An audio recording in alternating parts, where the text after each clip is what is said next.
Mobile সে তাদের সাথে যারা ফোন ইউজ করেন, যাদের ইলেকট্রনিক গ্যাজেট আছে, যাদের ব্যাংক অ্যাকাউন্ট আছে, প্লিজ অনুষ্ঠানটা দেখেন। আমাদের সঙ্গে একজন ইথিক্যাল হ্যাকার আছেন, তিনি কথা বলবেন অনলাইন সেফটি নিয়ে। তিনি কথা বলবেন কেমনে আপনার মোবাইল থেকে সবকিছু অন্যের পকেটে চলে যায় সেটা। ভাই, আরেকজনের মোবাইল সে ধরে রাখছে, আপনি আমাকে দেখাইতেছিলেন আপনার ফোন ভর্তি অন্য মানুষের ছবি, ভিডিও, জাস্ট আপনি প্রমাণ হিসেবে দেখাইতেছেন যে এটা সম্ভব। আমার চক্ষু চড়ক গাছ হয়ে গেছে। কেমনে সম্ভব আরেকজনের মোবাইলে সব ছবি আপনার কাছে চলে আসতেছে? ভাই, আপনি বলছিলেন যে আপনি এইখানটায় বসে থেকে অন্য মানুষের সবকিছু ডেটা নিয়ে নিতে পারেন ফোনের মধ্যে, এবং আপনি ওরা দেখাইতেও ছিলেন। জি, কাণ্ডটা কি বলেন তো? আচ্ছা, আপনাকে যদি আমি কোনো ফিশিং, আপনি যদি কোনো লিঙ্ক, কোনো অ্যাপস বা কোনো একটা ইমেজ ক্রিয়েট করেন বা ওপেন করেন বা এক ক্লিক করেন, এক ক্লিকে আপনার সবকিছু আমার এখানে চলে আসবে। আপনার কিছুই করতে হবে না, এক ক্লিকেই আমার সবকিছু আপনার কাছে। জি, এক ক্লিকে আমার কাছে সবকিছু চলে আসবে, জাস্ট একটা ক্লিক। সবকিছু মানে কি কি? সবকিছু বলতে আপনার ব্যাংক অ্যাকাউন্ট, আপনার যদি নগদ, বিকাশ বা আদার্স ব্যাংকের কোনো অ্যাকাউন্ট থাকে সেগুলো চলে আসবে, আপনার ফোনের পিক চলে আসবে, আপনার ফেসবুক আইডি, ইমেল আইডি বা সোশ্যাল মিডিয়া অ্যাকাউন্ট সবকিছু আমার কাছে চলে আসবে। অটোমেটিক্যালি আমি লগ ইন করে ফেলবো, আপনার কাছে সবকিছু আমার কাছে চলে আসবে। তার মানে তো আমার প্রাইভেট কিছু থাকলেও সেটা চলে গেল। হ্যাঁ, অবশ্যই, পাসওয়ার্ড, লেনদেন, অবশ্যই। আপনার ফোন দিয়ে আপনি কি করতেছেন আমি লাইভ দেখতে পারবো, দেখে আমি কাজ করতে পারবো। আপনি ফোন সুইচ অফ করছেন, কোনো প্রবলেম নাই, আমি আমার মতো করে কাজ করব। আপনার রাতে কি করতেছেন, কোথায় কি করতেছেন, বা কোথায় কথা বলতেছেন, বা কোথায় কোন জায়গায় যাচ্ছেন, আমি আপনার ক্যামেরা দিয়ে আমি নিজে দেখব, আপনি জানতে পারবেন না। ও মাই গড, ও মাই গড, খুবই ভয়াবহ। তো তার মানে মানুষের একদম পার্সোনাল জায়গা পর্যন্ত কি তার মানে ঢুকে যাচ্ছে হ্যাকিং এ? হ্যাঁ, অবশ্যই। আপনি আপনার ওয়াইফের সাথে পার্সোনালি মুতে ভিডিও কলে কথা বলতেই পারেন, যেহেতু আপনার ওয়াইফ, আপনার উন্মুক্ত। আমি ওগুলো আমি কালেক্ট করে নিতে পারবো। কেমনে? ওই যে আমি আপনাকে কিছু দিলাম, আপনি জাস্ট ক্লিক করলেন, এতটুকুই, আর কিছু না, ব্যাস ওইটুকুই, অতটুকুই। তারপরে ওগুলো নিয়ে দেখা গেছে আমি আপনাকে ব্ল্যাকমেল করতে পারবো, কারণ আপনার ওয়াইফ আপনি চাবেন না অন্য কেউ দেখুক। সেক্ষেত্রে আমি যখন আপনাকে এটা দিব, আপনাকে প্রুফ দিব যে আপনার ওয়াইফের সাথে আপনার একটা বাজে পিক আছে, সেটা দেখে আপনি আমাকে ভিউজ পরিমাণ টাকা দিতে বাধ্য। যদি না দেন আমি বলবো আমি ভাইরাল করে ফেলবো, তো আপনি সম্মানের ক্ষেত্রে আপনি দিতে বাধ্য। ও মাই গড, মানে আমি কার সাথে কথা বললাম, কার সাথে ভিডিও কলে, এত জেড, এইটাও আরেকজনের হাতে চলে যাবে। জি, এত জেড। আপনি জানতেও পারবেন না, আপনি বুঝতেও পারবেন না যে কি হচ্ছে। আপনার ফোনে আপনার আড়ালে অন্য কেউ চালাচ্ছে, আপনি বুঝতে পারবেন না। আমার ফোন আমার কাছে নেই, আপনার ফোন আপনার কাছে নেই, আপনার ফোন আমার কাছে। এটা আমার হাতের মধ্যে, কিন্তু এটা কন্ট্রোল আপনার। হ্যাঁ, সবকিছু আমার। আমি যদি চাই আপনার ফোন সুইচ অফ করে ফেলবো, সুইচ অফ। আমি যদি চাই আপনি সুইচ অফ করে ফেলছেন, আমি অন করে দেব অটোমেটিক্যালি। ও মাই গড, ব্ল্যাকমেইলটা হয় কেমন করে ভাই? ব্ল্যাকমেলটা হয় আসলে আমাদের কিছু ভুলের কারণে, যে আমরা কিছু লিংক, কিছু পিকচার, কিছু অ্যাপস দেখে ইনস্টল করে ফেলি, পারমিশন দিয়ে দিই, দেন সবকিছু। জি, অ্যাপস, যে কোনো একটা লিঙ্ক হতে পারে, ওয়েবসাইট লিঙ্ক, কোনো ব্রাউজার লিঙ্ক, বা ধরেন এমন একটা ইমেজ, আপনার ইমেজ আমি আপনাকে দিছি, আপনার ইমেজ আপনি দেখবেনি, তো সেই ইমেজ আপনি ক্লিক করার সাথে সাথে আপনার ফোনের যে ইনফরমেশন গুলো আছে, যে ডাটা গুলো আছে, সবকিছু আমার কাছে চলে আসবে। আপনি মনে করতেছেন আপনার ইমেজ দেখতেছেন, কিন্তু না, আপনার ইমেজের পাশে আমি দাঁড়ায় আছি, আপনি সেটা দেখতে পারবেন না। ব্ল্যাকমেইলের একটা ঘটনা বলেন তো আমাকে। আচ্ছা, তো যে কাহিনীটা, যেটা আমার কাছে আসছিল কিছুদিন আগে, হাজবেন্ড ওয়াইফের সাথে প্রবাসী থেকে ভিডিও কলে কথা বলতেছে, এক পর্যায়ে তারা ভিডিও কলে একটা মানে বাচ্চা ভাবি ছিল। তো একজন হ্যাকার্স তাকে কি করছে, একটা প্রলোভন দেখাইছে যে এত টাকা তুমি আর্নিং করতে পারবা, বা এত টাকা তুমি পাবা, জাস্ট এখানে এক ক্লিক করো। তো উনি এক ক্লিক করে দিছে। এক ক্লিকে উনি কি করতেছে না করতেছে অটোমেটিক্যালি স্ক্রিনশট নিয়ে ভিডিও রেকর্ড করে উনি তাকে ট্রান্সফার করতেছে, আবার ওনার ফোন দিয়ে ওনাকে ট্রান্সফার করতেছে যে তুমি আমাকে এত টাকা দিলে এগুলো আমি রিমুভ করবো না, তো রিমুভ করবো না, আমি আপলোড করে দিব, আমি ভাইরাল করে দেবো। ওনার ফোন থেকে ওনার ওয়াইফকে এগুলো পাঠাচ্ছে, তৃতীয় ব্যক্তি, ওনাদের দুজনের মাঝে তৃতীয় ব্যক্তি। জিনিসটা কেমন, কতটুকু ভয়াবহ? আমি যদি আপনার ফোন থেকে আপনাকে মেসেজ করি, আপনার ফিলিংসটা কি আসবে, আপনার অনুভূতিটা কি আসবে? ভয়াবহ ব্যাপার। তখন যদি আমি আপনাকে বলি যে আমাকে 1 লাখ টাকা দেন বা 20,000 টাকা দেন বা আরো বেশি দেন, আপনি দিতে বাধ্য। আপনার সম্মানের ব্যাপার, আপনি দিবেনই। আপনি যদি মামলা করেন, পুলিশের কাছে যান, কোন সাইবার সিকিউরিটি যে এক্সপার্ট থাকে, তারাও আমাকে খুঁজে বের করতে পারবে না, কারণ আমার সবকিছু হাইড। আপনি কিভাবে পাবেন? আপনার ফোন দিয়ে আমি করতেছি, আপনি আমাকে কিভাবে পাবেন? আমি তো আমার ফোন দিয়ে করতেছি না, আপনার ফোন থেকে আমি করতেছি। সকল ইনফরমেশন আপনার ফোনের, তো আমাকে আপনি কিভাবে পাবেন? আচ্ছা, আমার খোঁজই নেই যে কি হইতেছে ভিতরে। না, আপনি বুঝতেও পারবেন না। আপনার হলে আপনার ফোন তৃতীয় ব্যক্তি ব্যবহার করতেছে বা দ্বিতীয় ব্যক্তি ব্যবহার করতেছে। শুধুমাত্র লিংকে ক্লিক করে শুধু লিংক, যে কোনো একটা ইমেজ, যে কোনো একটা অ্যাপস বা যে কোনো কিছু। ধরেন আপনাকে ফোন কল করছে কেউ, ফোন কলের মাধ্যমে আপনার ফোন হ্যাক হতে পারে। সাপোজ আপনার ফোনে আননোন নাম্বার আসতেই পারে। যেমন আমরা জানি মূলত বাংলাদেশে +8801 থেকে শুরু হয়, আর আদার্স যে নাম্বার গুলো হয় সেটা 0 থেকে শুরু হয় বা হচ্ছে 9 বা 1 থেকে শুরু হয়। তো এরকম নাম্বার থেকে ধরেন আপনাকে আমি কল দিছি, জাস্ট আপনাকে জিজ্ঞেস করলাম আপনি কি ভালো আছেন, আপনি অবশ্যই বলবেন হ্যাঁ ভালো আছি। এই হ্যাঁ শব্দটাকে আমি কি করব, আপনার ফোনে অটোমেটিক্যালি পারমিশন দিয়ে দেবো, আপনার ফোন থেকে সবকিছু আমার কাছে নিয়ে আসতে পারবো। আমি যে ইয়াস বললাম, হ্যাঁ এটার বললাম, মাধ্যমে সো হ্যাঁটাকে গুগল নিয়ে নিবে যে আপনি ফোনের পারমিশন দিয়ে দিচ্ছেন আরেকজনকে।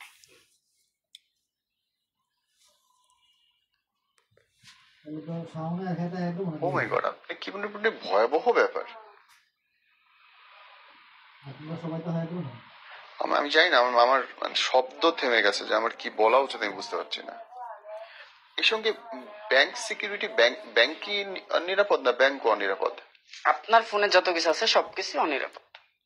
ব্যাংক তো আপনার ফোনেই থাকে। যেমন আমরা সাধারণত যে কোনো ব্যাংকে যদি অ্যাকাউন্ট খুলি, তাদের নির্দিষ্ট একটা অ্যাপস থাকে, সেটা শর্টকাট আমরা ব্যবহার করার জন্য কি করি, ফোনের ভিতরে ইনস্টল করে রাখি।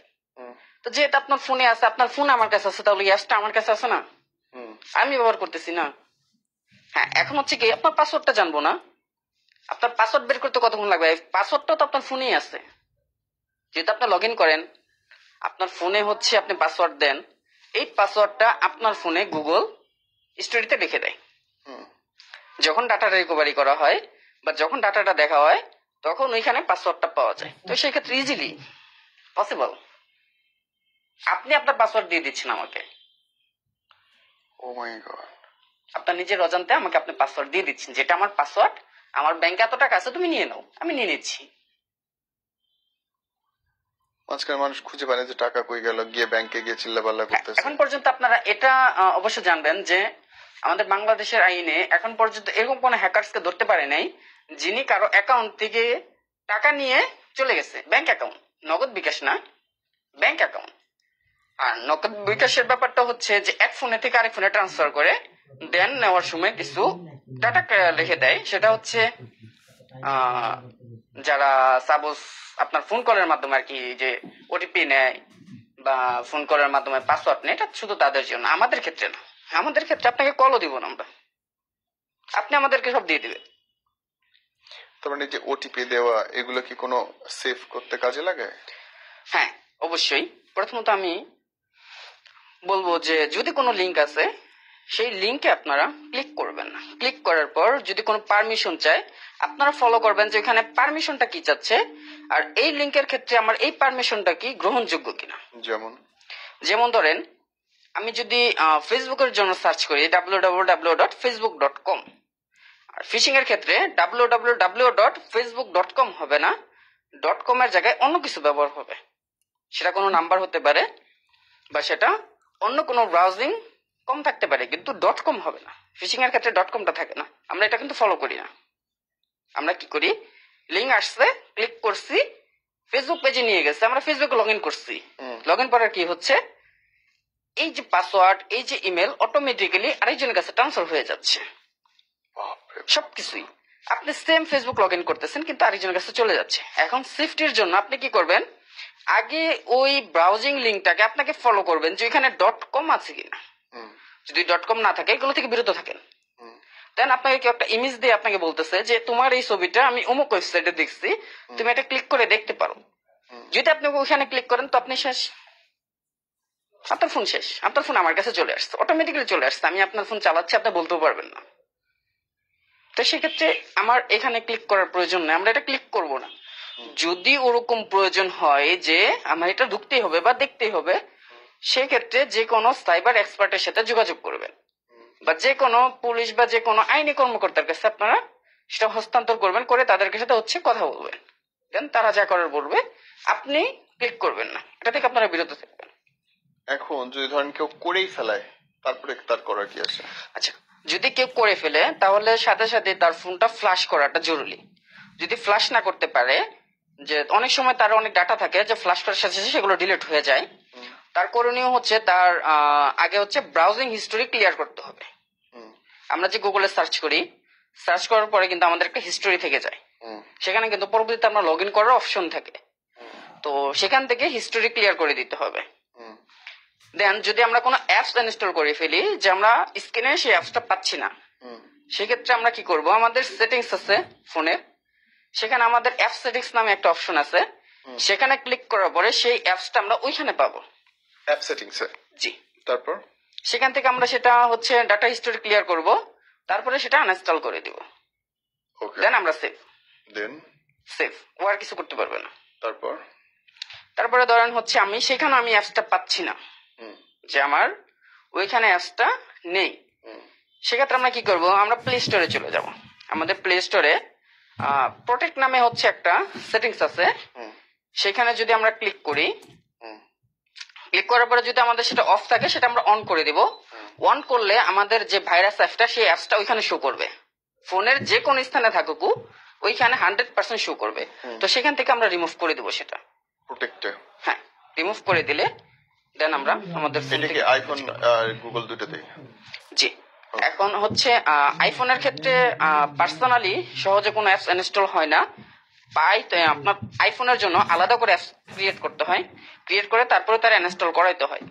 আইফোনের ক্ষেত্রে সহজে একটা অপশন আছে, সেটা হচ্ছে যদি ওনার আইফোনে যদি কোনোদিন অ্যাপস ইনস্টল করে থাকে সেটা হাইড হয়ে যায়, তাহলে সে প্লে স্টোর দেখতে পারে, ওনার যে অ্যাপসের যে স্টোরটা থাকে বা ফাইলটা থাকে উনি সেটা দেখতে পারে, আর নয়তো ওনার সেটিংসে দেখতে পারে, সিস্টেম সেম। আর বিশেষ করে ভয়েস কল হওয়ার মাধ্যমে হচ্ছে ফোন হ্যাক এটা বেশি আইফোনের ক্ষেত্রে হয়। যেমন ধরেন আমাদেরকে সচরাচর ফোন দিলে আমরা ফোনে কথা বলি, আমাদের ওই সব ফোনের ভিতরে ওই পারমিশনটা থাকে না যে ফোনের কলে কাটের মাধ্যমে ফোনের অ্যাক্সেস নেওয়া, কিন্তু আইফোনের ক্ষেত্রে অনেকটাই ওই পারমিশন থাকে। কেন থাকে? আইফোনের কিন্তু ফিউচারও নেই, ফাংশনও নেই, ওটা কিন্তু মানুষ ব্যবহার করে ওটার প্রাইভেসির জন্য। দেন ওটার ভিতরে অনেকগুলা ফাংশন আছে, অনেক কিছু আছে যেটা সাধারণ ফোনে থাকে না, আমাদের ফোনে কিন্তু নাই, আপনার ফোনেও নাই। সেই ক্ষেত্রে ওরা কি করে যে আইফোনটা কন্ট্রোল করতে সহজেই বেশি ওদের। ধরেন আমি আইফোন যে চালাইতেছে আমি তাকে কল দিলাম, দেন ওনাকে কল দেওয়ার পরে ওই কলের মাধ্যমে আমি তাকে একটা ভাইরাস পাঠাই দিছি, একটা মেল করে বা SMS করে একটা ভাইরাস পাঠাই দিছি, তখন তার ফোনে ওই ভাইরাসটা কি করবে, অটোমেটিক্যালি লগ ইন করবে। লগ ইন করে অটো করবে, ওটাতে আবার ক্লিকও করা লাগবে না? ক্লিকও করতে হবে না, জাস্ট আপনি কল রিসিভ করবেন। ও মাই গড। তারপর তো তখন হচ্ছে ওই কলটা যখন হচ্ছে রিসিভ করা হবে, তখন আমি আপনাকে প্রশ্ন করব, আপনি কেমন আছেন, বা আপনি খাইছেন কিনা, বা আপনি কোথাও যাবেন কিনা, এরকম একটা প্রশ্ন করব, কমন প্রশ্ন, যেটাতে আপনার হ্যাঁ উত্তর আসবে, না উত্তর না। যদি আপনি হ্যাঁ বলে দেন, দেন ওই ভাইরাসটা কি করবে, ওই হ্যাঁটাকে ওকে করে নিবে, আর এর আগে যে কথাগুলো আছে ওগুলো কাট করে দিবে। কাট করে ওই ইজটাকে ও পারমিশন হিসাবে নিয়ে ফোনকে বলবে যে এটা তোকে অ্যালাউ করতে বলছে, তুই অ্যালাউ হয়ে যা, তুই পারমিশন দিয়ে দে আমাকে। ফোন অটোমেটিক্যালি পারমিশন দিয়ে দিবে, জাস্ট একটা কলের মধ্যে। আপনার সাথে জাস্ট 2 মিনিট বা 1.5 মিনিট কথা হবে, এর মধ্যে আপনার ফোন অন্যজনের কাছে চলে যাবে বা আমার কাছে চলে আসবে। এবং এ তো ট্রেস করার কোনো উপায় নেই। না, আপনি কিভাবে ট্রেস করবেন? আপনারা যদি আপনি করেন, আপনি কি পাবেন কোনো কিছু? ঘুরে ফিরে তো আপনার কাছেই আসবে, আপনি কিভাবে পাবেন? আর একজন হ্যাকার কখনো প্রুফ রাখে না। যেমন আমি আপনাকে একটা অ্যাপস দিছি, আপনি ইনস্টল করছেন, আমি কিন্তু করে দিয়ে আসি নাই, সেক্ষেত্রে আপনি সেটা ব্যবহার করছেন, আমি করি নাই। যখন আপনি অ্যাপসটা কাটাকাটি করবেন, হিস্টোরি আপনারটাই থাকবে, আমারটা থাকবে না। তাহলে আপনি আমাকে কিভাবে খুঁজে বের করবেন? আমার তো গায়ে ডল লাগবে ভাই ফোন হাতে নিতে। হ্যাঁ, অবশ্যই লাগারই কথা, যেহেতু আপনার ফোন আমি চালাচ্ছি। ও মাই গড। আপনার ফোন যেহেতু আমি চালাচ্ছি আপনার ভয় লাগতেই পারে। Oh my God. আমাদের প্রচলিত একটা জিনিস আছে যে আমরা যেটা পাই লুফে নিই, আসলে এটা ঠিক না। আমরা যেটা পাবো যেটা দেখবো সেটা যাচাই বাছাই আমরা করার কোনো প্রয়োজনই মনে করি না, যে এটা একটু যাচাই করতে হবে বা এটাকে দেখি যে এটা আমার জন্য একদম কিনা। সত্যি বলছেন, একদম সত্যি কিন্তু বলছেন। আমরা সেটা করি না, আমরা কিন্তু লোভে পড়ে যাই। যেমন অনেক সময় আমাদের ফোনে SMS আসে, এখানে ক্লিক করলে আপনি 1,00,000 টাকা পাবেন, হুম, হুম, 20,000 টাকা পাবেন বা 2,00,000 টাকা পাবেন। হুম। আমরা কি করি, ওইখানে টাকার অ্যামাউন্টটা দেখে জাস্ট আমরা ক্লিক করে দিই। আমরা এটা চিন্তা করি না আমাকে আরেকজন কেন টাকা দিবে। আমরা যদি এটা চিন্তা করতাম যে আরেকজন আমাদেরকে কেন টাকা দিবে বা আমাদের ফ্রিতে কেন টাকা দিবে, ওর কি স্বার্থ আছে, আমরা কিন্তু এটা ক্লিক করতাম না। Right. আমরা ক্লিক করে দেই। আপনার এখানে দেখাচ্ছে আপনি এত টাকা পাচ্ছেন, একটা কোশ্চেন করতেছে যে But কোনো একটা। আপনি ধরেন হ্যাক হইছে, এটা আমি বুঝবো কেমনে? আচ্ছা, এটা যদি বুঝতে হয় সেক্ষেত্রে আপনি সহজে বুঝতে পারবেন না। আপনি নিজের সেটিংস, ফোনের অনেকগুলো সেটিংস আছে, আমি যদি বলেও দেই আপনি পাবেন না। তারপর আমি বলে দিই, আপনার প্রথমত হচ্ছে জিমেল চেক করতে হবে। হুম, জিমেল ম্যানেজমেন্টে গেলে, প্রাইভেসিতে গেলে একদম নিচে ডিভাইস সেটিং নামে একটা অপশন থাকে, সেখানে যখন আপনি ক্লিক করবেন আপনার ফোনে কতগুলো ডিভাইস কানেক্ট আছে আপনার সাথে আপনি সেটা অনায়াসেই দেখতে পারবেন। okay. এখন আমরা কি করি, আমরা যখন আপনার ফোনটা অ্যাক্সেস দিব, যারা সাধারণ জানে বুঝে তারা অবশ্যই এখানে চেক করবে, আমরা সেটা হাইড করে ফেলবো। আপনি কিভাবে বুঝবেন?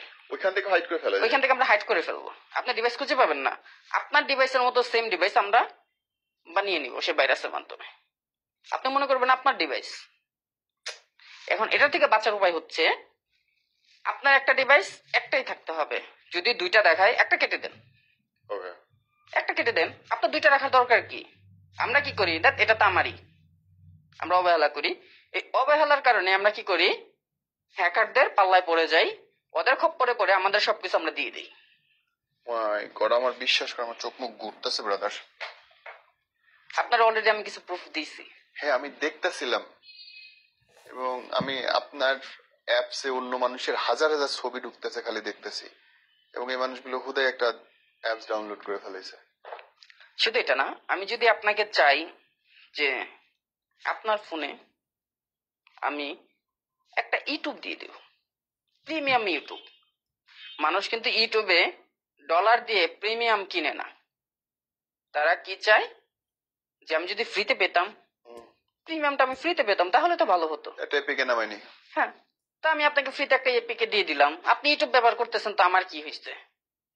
আমি কি করতেছি, আপনি যখন অ্যাপসটা ইনস্টল করছেন ওটাতে একটা ভিডিও দেখছেন, একটা সার্চ দিয়েছেন, ওই সার্চের সাথে সাথে আমার এখানে নোটিফিকেশন আসছে যে এই ডিভাইসে এই জিনিসটা অ্যাক্টিভ হয়েছে। তখন আমি কি করি, ওই ডিভাইসে ঢুকে ওই ডিভাইসের কোনো দুর্বল জায়গা আছে কিনা সেটা আমি খুঁজে বের করি। যে গ্যালারি হতে পারে, যে কোনো একটা ফেসবুক আইডি হতে পারে, ইনস্টাগ্রাম হতে পারে, টুইটার হতে পারে, হোয়াটসঅ্যাপ হতে পারে, আমি নিয়ে নিই, নিয়ে আমি আপনার ফোন থেকে আপনাকে দিচ্ছি, হ্যালো ব্রাদার আমাকে এত টাকা দাও, নয়তো আমি এগুলো আপলোড করে দিচ্ছি। Shit, আপনি দিতে বাধ্য টাকা। shit, shit, shit. নীতি নৈতিকতার কথা পড়ে যায়, কিন্তু মানে পকেটে মানুষের ব্যাংক কার্ড থাকে, ডেবিট কার্ড থাকে, ক্রেডিট কার্ড থাকে। হ্যাঁ, এটাও সম্ভব। এটা কিভাবে সম্ভব? ধরেন আপনি যে কোনো একটা অ্যাকাউন্ট ক্রিয়েট করছেন, আপনি ব্যাংকে গেছেন, ব্যাংকের যে হচ্ছে ওদের অ্যামাউন্টের যে একটা মেশিন আছে, আমরা কার্ড স্ক্যান করি, আমরা টাকা নিয়ে নিই, আমরা এটিএম এ যাই না, ওইখানে যাই। তো আমাদের কিন্তু একটা রিসিপ্ট দেয় ওই মেশিন থেকে, একটা রিসিপ্ট দেয়। সেটা এটিএম কার্ড ব্যাংকের হতে পারে বা যে কোনো ফার্মেসি গেলেও অনেক সময় একটা রিসিপ্ট দেয়, একটা মেমো দেয়, আপনাদের একটা মেশিন থেকে একটা মেমো দেয়। বা অনেক সময় আমরা অনেক বাসে যাতায়াত করি যেখানে নাকি আমাদের ক্রেডিট কার্ডে পে করার অপশন থাকে, সেখান থেকে আমাদের যে টিকিটটা দেয় সেই টিকিটের ভিতরে কিন্তু আপনাদের ব্যাংকের নাম্বার থাকে। জাস্ট ওই ব্যাংকের নাম্বারই আমার যথেষ্ট। ব্যাস। হ্যাঁ, ওই টিকিটটা তো আপনার দরকার নেই, আপনি কি করেন ফেলে দেন। বা ব্যাংকে থেকে আপনি রিসিপ্টটা পাইছেন, ওটা নিয়ে কি করবে, এটা তো আমারই, ফেলে দেন। হায় হায়। ওই জিনিসটা আমার সামনে পড়লে ওই জিনিসটা থেকে আপনার অ্যাকাউন্টে সব টাকা আমার অ্যাকাউন্টে নিয়ে আসতে পারবো। ওই জিনিসটা আপনার কাছে কোনো মূল্য নাই, কিন্তু আমার কাছে ওটা অনেক মূল্যবান। শুধু ব্যাংক নম্বরটাই। হ্যাঁ, ওটার ভিতরে আপনার ডিটেলস তো দেওয়াই থাকে, আমার তো কষ্ট করে খোঁজাখুঁজি করার দরকার নেই, জাস্ট আপনাকে একটা প্রমাণ দেখালেই হয়েছে। আপনার ব্রেন ওয়াশ করতে তো আমার সময় লাগবে না, ও মাই গড। সো যারা দেখতেছে এখন তাদের জন্য যদি সাজেশন থাকে কি? আচ্ছা, এনাদের জন্য হচ্ছে যদি আমরা কোনো কার্ড ব্যবহার করি রাস্তাঘাটে, বাসে বা আদার্স কোনো জায়গায়, ব্যাংকে থেকে যে রিসিপ্টটা দেয় সেই রিসিপ্টটা আমরা হয় সিরে টুকরো টুকরো করে ফেলে দিব, আর নয়তো পুড়িয়ে ফেলবো, আর নয়তো নিজের কাছে যত্ন সহকারে রেখে দিব, এলোমেলো করে ফেলে দিব না। তাহলে আমরা এর থেকে বাঁচতে পারি। কিন্তু আমরা তো তা করি না। অমূল্য জিনিস রেখে কি করব? কিন্তু তারপর সবগুলো নিয়ে বলেন, একটা একটা করে টিপস দেন। আচ্ছা, এখন ধরেন আপনার কোনো সময় ক্রেডিট কার্ডের পিক তুলবেন না। পিক তুলে কোনো জায়গায় আপলোড করবেন না, কারোর সাথে শেয়ার করবেন না, দেন কোনো রিসিপ্ট পেলে সেটা ফেলে দিবেন না। এরকম মনে করবেন না যেটা আমার কাছে মূল্যহীন, এটাই আপনার কাছে অনেক গুরুত্বপূর্ণ, সেটা রেখে দিবেন, নয়তো আগুনে পুড়িয়ে ফেলবেন। কোনো অ্যাপস ক্লিক করে ইনস্টল করবেন না না জেনে। কোনো লিঙ্কে প্রবেশ করবেন না না জেনে না বুঝে। আগে দেখবেন, বুঝবেন, তারপরে ক্লিক করবেন। কোনো ইমেজে ক্লিক করবেন না। যদি আপনাদের কেউ SMS করে, SMS এর মাধ্যমে যদি কোনো লিঙ্ক দেয়, সেই ওয়েবসাইটে কখনো প্রবেশ করবেন না। আপনাদের যদি কোনো ফোন দেয়, আপনাদের যদি মনে হয় যে এই ফোনটা আমার আসবে না বা এই নাম্বারটা আমি চিনি না, রিসিভ করার প্রয়োজন নেই। রিসিভ করে হ্যাঁ বললেই তো হয়ে গেল। হ্যাঁ, আপনি রিসিভ করলেন তো আপনি তার খপ্পরে পড়ে গেলেন। বা কোনো ব্রাউজিং এ আপনার কোনো আইডি কোনো কিছু লগ ইন করবেন না, এটি থেকে বিরত থাকতে হবে। যদি আপনি আইডি লগ ইন করেন, আপনি আইডি চালাচ্ছেন কিন্তু আপনার আইডিটা অন্যজনে নিয়ে নিতে পারে, সেটা হইতে পারে ফিশিং। আপনি কিভাবে বুঝবেন? আপনি তার বুঝেন না যে ফিশিং এটা, এটাতে ক্লিক করলে আমার অন্য কারো কাছে চলে যাবে, আপনি তো এটা বুঝবেন না। বাংলাদেশিদের যারা ফোন ইউজ করেন, যাদের ইলেকট্রনিক গ্যাজেট আছে, যাদের ব্যাংক অ্যাকাউন্ট আছে, প্লিজ অনুষ্ঠানটা দেখেন। আমাদের সঙ্গে একজন ইথিক্যাল